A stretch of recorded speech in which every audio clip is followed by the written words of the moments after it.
పరిశుద్ధ గ్రంథాన్ని తెరుద్దాం. యోబు గ్రంథములో 8వ అధ్యాయము 6వ వచనం.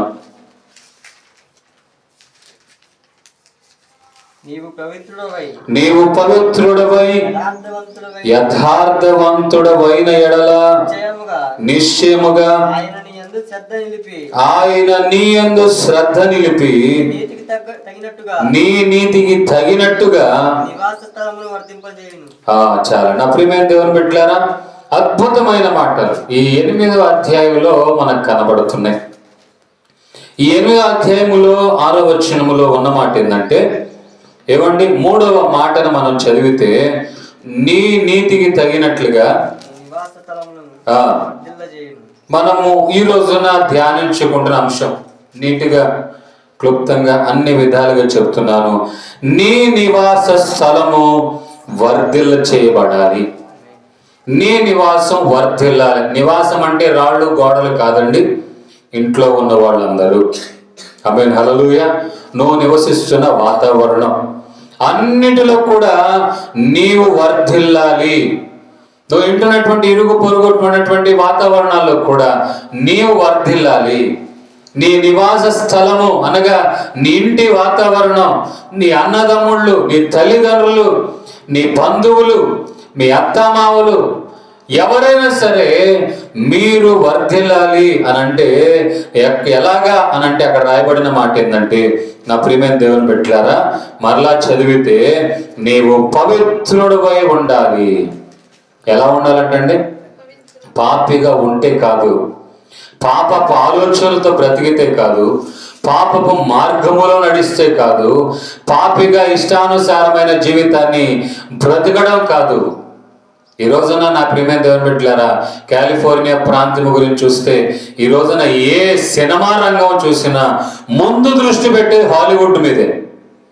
ఆ హాలీవుడ్లో వేసుకున్న డ్రెస్సే ఇక్కడ ఉన్న భారతదేశంలో ఉన్న సినిమా రంగాల్లో కూడా వేస్తారు. కారణం ఏంటంటే దానికి దీటుగా ఉండాలి, దానికి తగ్గట్టుగా సినిమా పరిశ్రమ కనబడాలి, దానికి తగ్గట్టుగా ఏమండి బ్రతకాలి అని అనుకుని ఏమండి అందరూ ఫాలో అయిపోతున్నారు. కానీ ఈ రోజున అదే పట్టణం లేదా అదే రాష్ట్రం ఏ స్థితిలో ఉందంటే నిప్పులో తగలబడిపోయిందండి. కారణం ఏంటంటే ఏమంటే ఎన్నోసార్లు విన్నారు, ఎంతోమంది చెప్పారు, దేవునికి స్థానము లేని పట్టణం అంటున్నారు. గాడ్లెస్ సిటీ అంటే అర్థం ఏంటి? దేవునికి చోటు లేదు, ఈ పట్టణములో ఆయనకు చోటు లేదు. ఈ రోజున చాలా కుటుంబాలలో యేసయ్యకు చోటు లేదు. ఈరోజు చాలా హృదయాలలో యేసయ్యకు చోటు లేదు. ఒక యంత్రం నడపబడేది ఎప్పుడో తెలుసా? దాన్ని స్వాధీనపరుచుకున్నవాడు దాన్ని నడిపినప్పుడు. అలాగే ఒక వ్యక్తి వర్ధిల్ల చేయబడాలంటే అతడు పరిశుద్ధుడై ఉండాలి. పరిశుద్ధుడై ఉండాలంటే పరిశుద్ధుడైన దేవునికి అతని హృదయము నివాస స్థలముగా మార్చబడాలి. ఆమేన్, హల్లెలూయా. ఒక పరిశుద్ధుడు లోకములు వెళ్తే పరిశుద్ధుడుగా ఉండలేడు. ఒక పరిశుద్ధుడు బూతులు మాట్లాడుతున్న వాళ్ళ మధ్యలో ఉండి సహజీవనం చేస్తే పరిశుద్ధుడు అవ్వలేడు. తిరిగి తిరిగి తిరిగి ఇతను కూడా ఏమొస్తాయి? అలవాట్లు వచ్చేస్తాయి. ఒక వ్యసనాలలో ఉన్న వాళ్ళ మధ్యలో ఉండి నేను కూడా పరిశుద్ధుడిగా ఉండాలి అని అనుకుంటే అది అసాధ్యమైన విషయం. ఇతను కూడా వ్యసన పరుడైపోతాడు.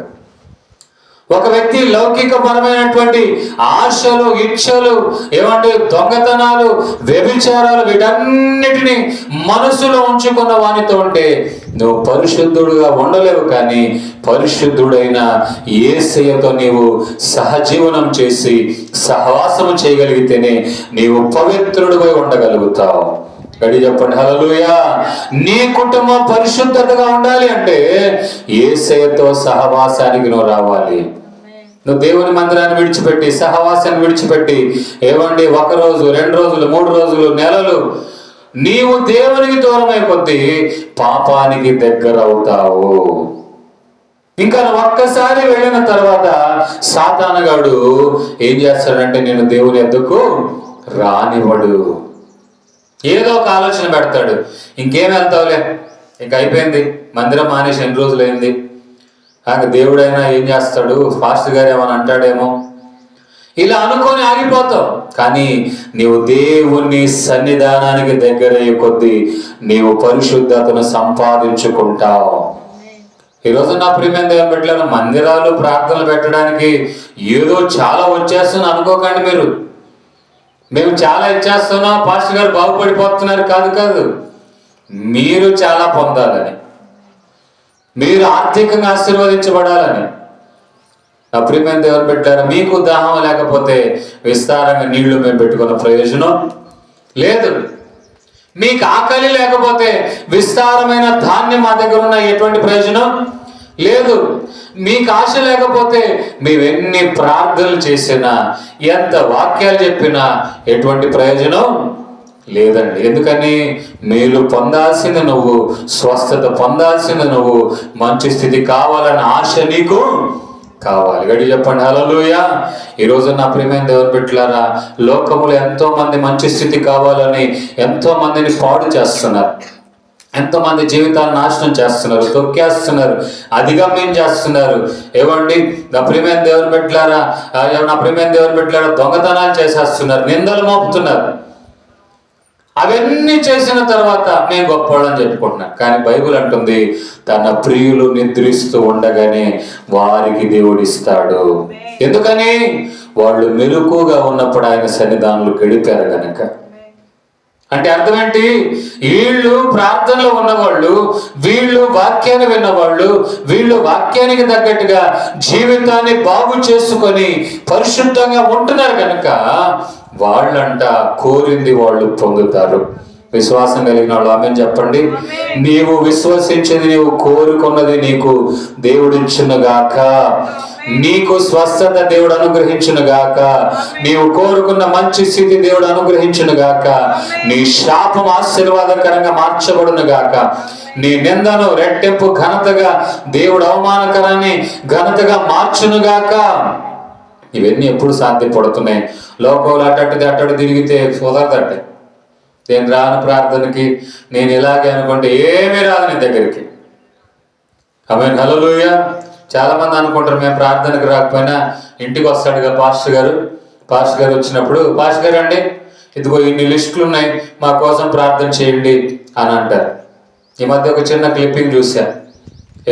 ఏంటంటే అందులో ఒక ఆమె ఏమంటుందంటే, పాస్టర్ గారు మీరు చాలా చిన్న సంఘం అండి, అందులో కూడా పాటలకు అవకాశం ఇవ్వట్లేదు, మీరు పాటలు పాడడానికి అవకాశం ఇవ్వట్లేదు, వాక్యం చెప్పడానికి కూడా అవకాశం ఇవ్వట్లేదు, గనుక మేము పెద్ద సంఘానికి వెళ్తామండి అని కూర్చున్నారు. అర్థమైందండి? అంతేకాదు అందరూ కూడా మమ్మల్ని గౌరవంగా పిలుస్తారు. అక్కడ మైకులో చెప్తారు, పలానా ఎల్లం వచ్చి పాట పాడింది, పలానా పుల్లయ్య వచ్చి పాట పాడతారని చెప్తారు. మీరు అసలు ఒక్క మాట కూడా, కొంతమంది పదవి కోసం చూస్తున్నారండి. మేము ఎలా సహవాసాలు పెరిగేది తెలుసా? మా పేర్లు వాళ్ళు పిలవరు, మైక్లో పిలవరు మమ్మల్ని. అర్థమైందండి? ఎలాగా అనంటే వాళ్ళు దేవుని ద్వారా ప్రేరేపణ బట్టి చెప్తే వచ్చి పాడటమే తప్ప మైకులో చెప్తే రావటమో, మైకులో చెప్పేవాళ్ళు ప్రార్థన చేస్తారని, మైకులో చెప్పేవాళ్ళు పాట పాడతారని ఎప్పటికీ కూడా మీరు పడకండి. ఎందుకంటే దేవుని వాక్యం అంటుంది, మీరు ఏది చేసినా దేవునికి చేస్తున్నట్లుగా ప్రేమతో చేయండి. అర్థమైందండి? నా ప్రియమైన దేవుని బిడ్డలారా, పాట ఇవ్వట్లేదని ప్రార్థన రాకపోవటమో, వాక్యమేరని ప్రార్థనకు రాకపోవటమో, లేకపోతే నాకు కూడా ఒక 5 నిమిషాలు ఇస్తే బాగుండేది, అందుకు ఇయట్లేదు కాబట్టి నేను రావట్లేదనో, ఏం ప్రయోజనం అండి? పోతామని పేరే కానీ ఏమివాడైనా అనని, అది కాదు. దానివల్ల నీకు ఆశీర్వాదాలే రావు. ఇక్కడ చెప్పండి హల్లెలూయా. మరి ఎలా వస్తాయి? నీ దృష్టి కేవలం నేను దేవుని సన్నిధానంలో ప్రార్థన చేసిన అది దేవుని మహిమ కొరకే, పాట పాడినా దేవుని మహిమ కొరకే. ఇక్కడ చెప్పండి హల్లెలూయా. కొంతమంది 10 మంది 20 మంది మధ్యలో కూర్చోరు, వేల మంది లక్షల మంది మధ్యలో కూర్చుంటారు. నేను నా ప్రియమైన దేవుని బిడ్డలారా, నేను కోరేది ఒకటే, నువ్వు ఎక్కడికి వెళ్ళినా దేవునిని బట్టి వెళ్ళు. ఆమేన్ హల్లెలూయా. అక్కడున్న సేవకుని బట్టి కూడా కాదు, ఏ సేవకునినైతే దేవుడు ఎన్నుకున్నాడు ఆ సేవకుని ఎన్నుకున్న దేవుని బట్టి వెళ్ళు. నా ప్రియమైన దేవుని బిడ్డలారా. అంతేకాని లౌకికపరమైన పదవుల కోసమో, లౌకికపరమైన అవకాశాల కోసమో, లౌకికపరమైన పాటల కోసమో నువ్వు వెళ్ళొద్దు. ఏది చేసినా ప్రేమతో పరిచయం చేస్తున్నావా? ప్రేమతో చేయి. నేను ఏది చేసినా దేవుడు బహుమానం ఇస్తాడని చేయి, ఖచ్చితంగా నువ్వు పొందుతావు. ఆమేన్, హల్లెలూయా. పెద్ద పెద్ద వకీళ్ళు, పెద్ద పెద్ద ఉద్యోగస్తులు, పోలీస్ డిపార్ట్మెంట్లో పనిచేస్తున్న వాళ్ళు కూడా పట్టలేసే వాళ్ళు ఉన్నారండి మందిరాల్లో. గడి చెప్పండి హల్లెలూయా. నా ప్రియమైన దేవుని బిడ్డలారా, కనుక ఏం చేయాలి? నువ్వు పవిత్రుడిగా ఉండాలంటే దేవుని సన్నిధానానికి రావాలి, యేసయ్యతో సహవాసము కలిగి ఉండాలి. రెండోదిగా చూడగలిగితే యథార్థంగా ఉండాలంటండి. ఎలా ఉండాలంట? యథార్థంగా ఉండాలి. యథార్థంగా అంటే ఉన్నది ఉన్నట్టుగా బ్రతకటమే. ఈ అబద్ధాలు, మోసాలు, అసలు అలాంటి అవకాశాలు చోట కూడా ఉండకూడదు మనం. ఆమేన్, హల్లెలూయా. ఎడి చెప్పండి హల్లెలూయా. ఈ బైబిల్లో ఇదే కీర్తన గ్రంథంలో ఒక మాట ఉంది. కొంతమంది అంట నిరపరాధులను చెరుపుటకు పోతారంట. కొంతమంది రే మనం వెళ్దాం పండ్రా, వాడిని మనం చంపేద్దాం, వాడిని అవమానం వచ్చేటట్టు చేద్దాం, వాడి జీవితం పనికి రాకుండా చేద్దాం అనే ఒక గుంపు ఉంటుందంటండి. ప్రతి ఊర్లలో ఉంటాయి, ప్రతి గల్లీలో ఉంటుంది, ప్రతి కాలనీలో ఉంటాయి. అలాంటి వాడితో నువ్వు ఉండకూడదు. అక్కడ నుండి వెంటనే వచ్చి గడి చెప్పండి హల్లెలూయా, ప్రార్థించే గుంపులో నువ్వు ఉండాలి. యథార్థంగా ఉండాలి. అబద్ధాలకు చోటిచ్చే చోటును ఉండొద్దు, మోసం చేసే చోటును ఉండొద్దు. ఇది దేవుని నామానికి అవమానం అని నీవు అక్కడి నుండి వచ్చే గడి చెప్పండి హల్లెలూయా. నా ప్రియమైన దేవుడు అన్న వాడతో లేకపోతే నన్ను ఏమీ లేకుండా చేస్తారు కాదు, నిందకు ప్రతిగా ఘనత నీకు ఇస్తాడు ఆయన.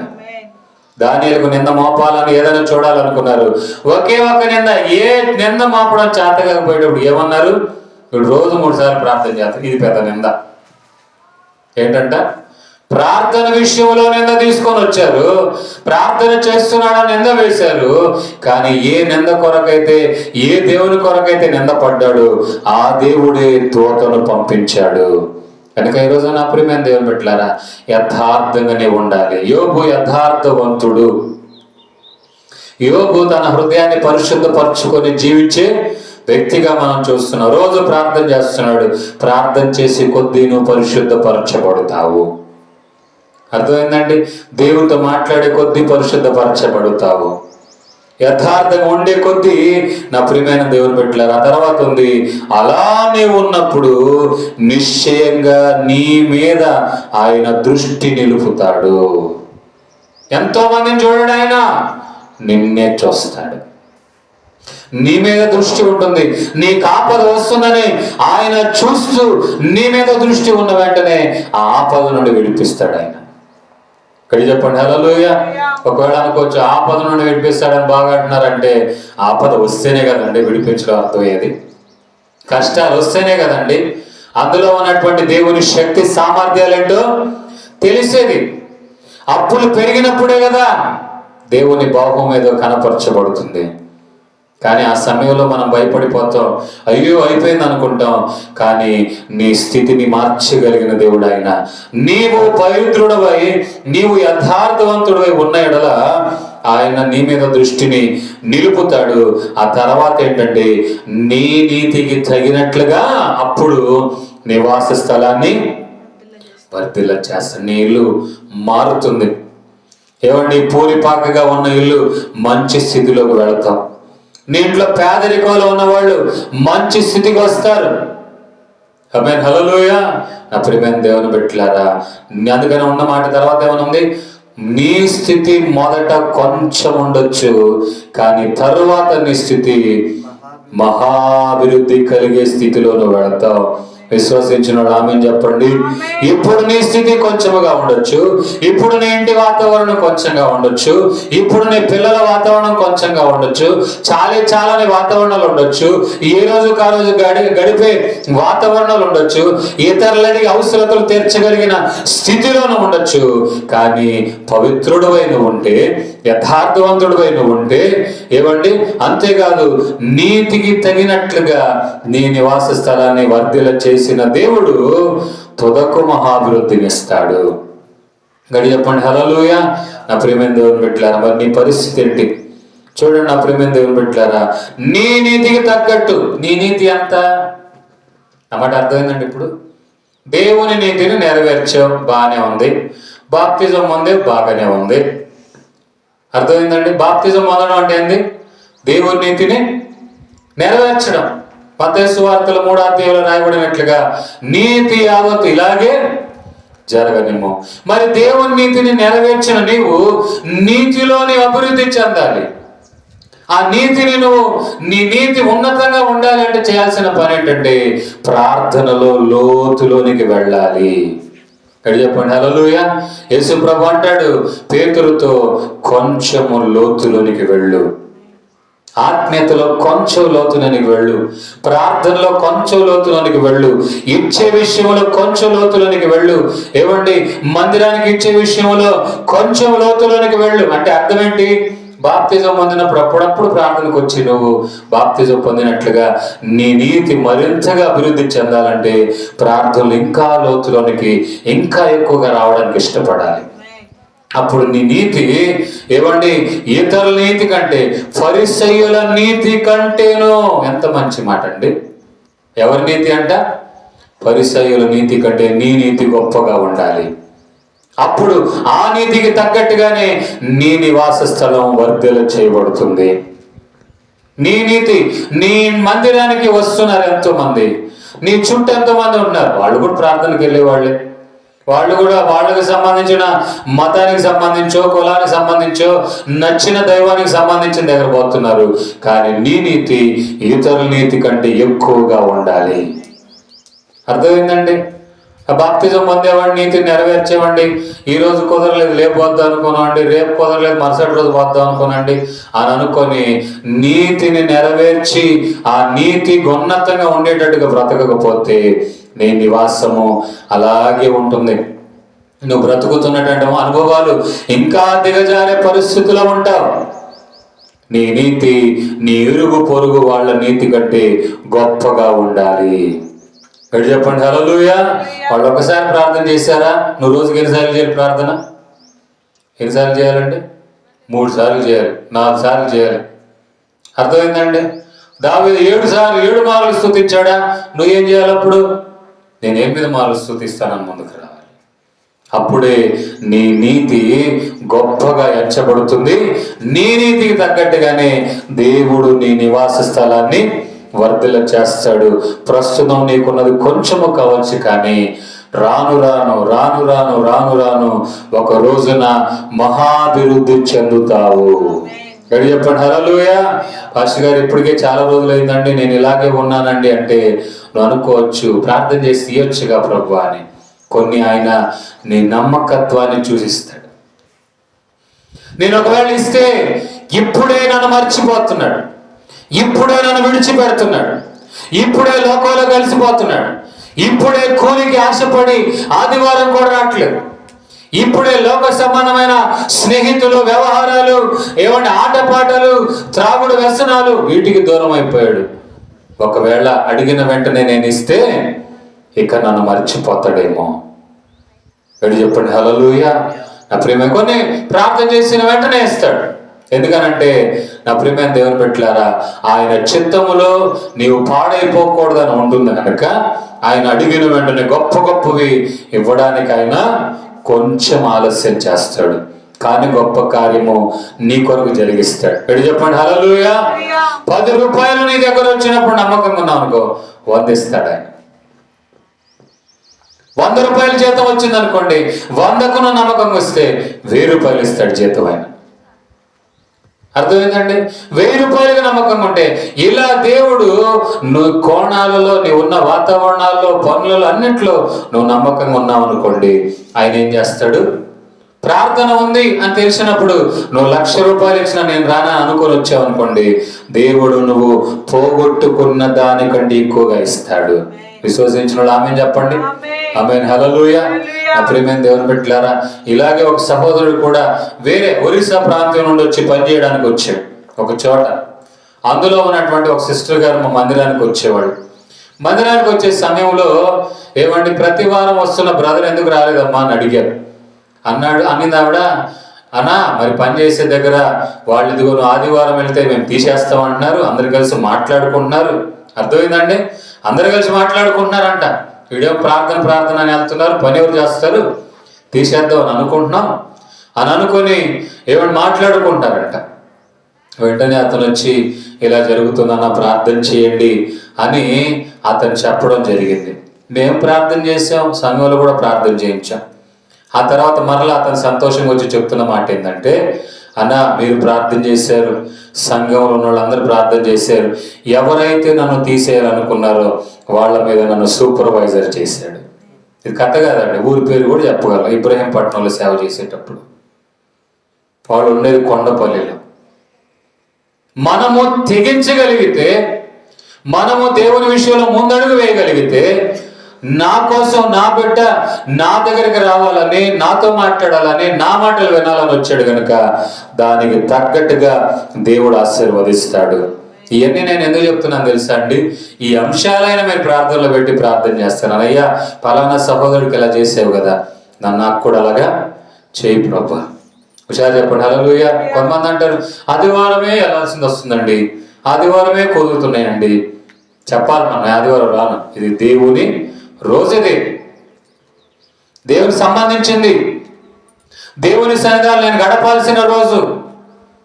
అప్రియమైన దేవుని బిడ్డ, లేదా అపవాది ఊరిలో పడతావు, ఇది మర్చిపోవద్దు. లేదా సాతాను బంధకాలలో చిక్కుకుపోతావు. ఆ తర్వాత నువ్వు ఎంత బ్రతిమాలినా అటువంటి ప్రయోజనం లేదు. ఆదివారం దేవుని దగ్గర గడపాలి. ప్రతిరోజు కుటుంబ ప్రార్థనలు నువ్వు ఇంట్లో చేయాలి. అడిగినా కొంతమంది అంటారండి, ఎలా ఉన్నావమ్మా ఎలా ఉన్నావమ్మా అంటే వాళ్ళు అన్నమాట ఏంటంటే, ఏముందండి అక్కడంటే అక్కడే ఉందండి అని. కారణం ఏంటంటే ప్రార్థనలు ఉండవు, కుటుంబాల్లో గొడవలు ఉంటాయి, సమస్యలు ఉంటాయి, తిట్టుకోటాలు ఉంటాయి, కొట్టుకోటాలు ఉంటాయి, ప్రార్థనలు ఉండవు. కనుకనే నీ స్థితి అలాగే ఉంటుంది. కానీ నీ స్థితి మార్చబడాలంటే నువ్వు తగ్గించుకొని నీవు పవిత్రుడుగా యథార్థవంతుడుగా ఉండాలని ఆయన సన్నిధానానికి వచ్చినప్పుడు నీ నీతి మరింతగా దేవుని ఎదుట ఇతరుల నీతి కంటే గొప్పగా ఉన్నప్పుడంట నీ నివాస స్థలాన్ని వర్ధిల్ల చేయటమే కాదు, నీ స్థితి ఇప్పుడు కొంచెముగా ఉండొచ్చు కానీ రాబో రోజుల్లో మహాభివృద్ధి కలగ చేయగలిగిన దేవుడు. ఆయన పేరు నజరేయుడైన యేసు. మేము ఆదివారం రావండి, పని ఉందండి, మేము రావండి, పని జరగవు. నన్ను తిట్టుకున్న పర్లా, పని జరగదు. ఇందాక చెప్పిన దానికంటే రివర్స్ వేసుకోండి. 100 కోసం ఆశపడ్డావా, 10 కూడా పోద్ది. మీ మేలు కొరకే, మీ ఆశీర్వాదాల కొరకే. ఎందుకో తెలుసా? ఈ మాట చెబుతున్నా నేను నిన్ను ఆశీర్వదించనండి, ఈ మాట చెబుతున్నా నేను నీకు స్వస్థత ఇవ్వను. యేసయ్య మాత్రమే స్వస్థత ఇస్తాడు, యేసయ్య మాత్రమే నీ స్థితిగతులని మారుస్తాడు. నేను ప్రేమించిన దేవుడు నీ కొరకు లేని వాతావరణాన్ని సృష్టించి నీ కొరకు సమకూర్చాలని ప్రయాసపడుతున్నప్పుడు నీకున్న వాతావరణంలో నీకున్న గొప్పగా అనిపించిన వాటన్నిటిని పక్కన పెట్టి ఎందుకు నీవు సమకూర్చబడి దేవుని దగ్గర రావట్లేదు? ఆలోచించు. ప్రార్థన చేయి, రోజు ప్రార్థన చేయి, 3 పూట్ల ప్రార్థన చేయి, 4 పూట్ల ప్రార్థన చేయి, దేవునితో సహవాసం కలిగి ఉండడానికి ఇష్టపడు. అప్పుడు నీ స్థితి మహాభివృద్ధి చెందుతుంది. అప్పుడు నీ ఇల్లు, నీ నివాస స్థలం, నీ పిల్లలు, నీ కుటుంబం, భార్య భర్తలు అందరూ కూడా వర్ధిల్లుతారు. ఆ విధంగా మీ అందరినీ, మీ కుటుంబాలని, మీ నివాస స్థలం అన్నిటిని కూడా ఆయన వర్ధిల్ల చేయునుగాక.